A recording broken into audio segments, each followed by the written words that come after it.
उकडीचे मोदक हे कर्नाटकेमधील एक गणपतीचं फेमस आणि प्रसिद्ध असे हे ओल्या नारळाचे गूळ टाकून केलेले असे हे उकडीचे मोदक आपण बनवत आहे.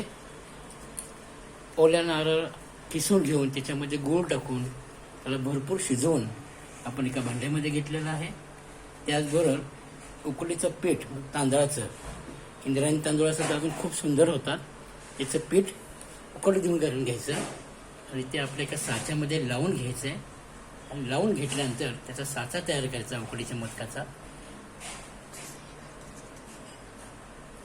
हा साचा तयार झाल्यानंतर याच्यामध्ये जे आपण सारण बनवलेलं आहे, गूळ खोबरं चांगलं शिजवून घेतलेलं आहे, एकजीव करून घेतलेलं आहे आणि हे त्या उकडीच्या मोदकामध्ये भरून त्याला आपण मोदकाचा आकार द्यायचा आहे.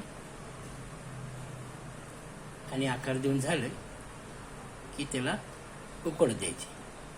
असे हे कोकणातील उकडीचे मोदक. त्याला जरा चिरा पडून घ्यायचा म्हणजे अजून ते दिसायला सुबक दिसत असते.